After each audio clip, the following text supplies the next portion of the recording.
তোমাদের একটা ছোট্ট গল্প পাঠ করে শোনাচ্ছি। গল্পটির নাম বাবার জামা। ভালো লাগলে অবশ্যই জানিও। রাহুল একদিন বাড়ির পুরনো ঘর পরিষ্কার করছিল।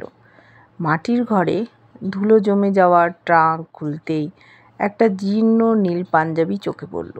তার বাবার প্রিয় জামা। বাবা আজ নেই, পুরো 10 বছর কেটে গেছে, তবুও জামার গায়ে যেন আজও বাবার গন্ধ লেগে আছে। রাহুল ধীরে ধীরে বসে পড়ল, হাত দিয়ে জামাটার ভাঁজ ছুঁয়ে দেখতে লাগলো। চোখের কোণে ভেসে উঠল হাজারো স্মৃতি, শৈশব, খাওয়া দাওয়া, স্কুলে যাওয়ার আগে বাবার হাত ধরা, আর সেই মৃদু হাসিটা যেন সব দুঃখ ভুলিয়ে দিত। ছোটবেলায় রাহুল খুব রাগ করতো বাবার উপর।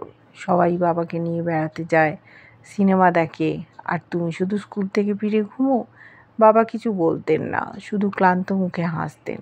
তখন রাহুল বুঝতো না, বাবা ভোরবেলা উঠেই দিনভর কুলির কাজ করতেন। রেল স্টেশনে বস্তা টেনে, ঘাড়ে মাল তুলে, রোদ, বৃষ্টি, ধুলো, ঘাম সব পেরিয়ে তিনি শুধু একটা জিনিস নিয়ে ফিরতেন, পরিবারের মুখে হাসি।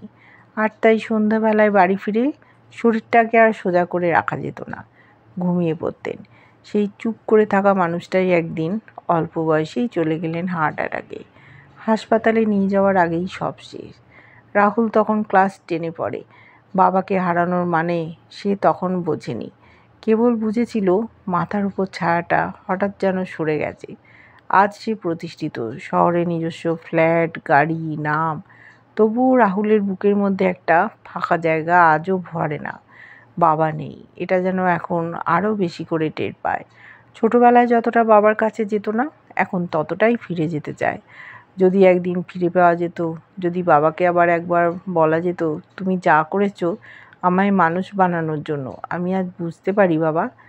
শ্রদ্ধা রইল সব পরিশ্রমী বাবাদের প্রতি, যারা দিনের শেষে ঘুমিয়ে পড়েন কিন্তু আমাদের ভবিষ্যৎ গড়ে তোলেন নিঃশব্দে।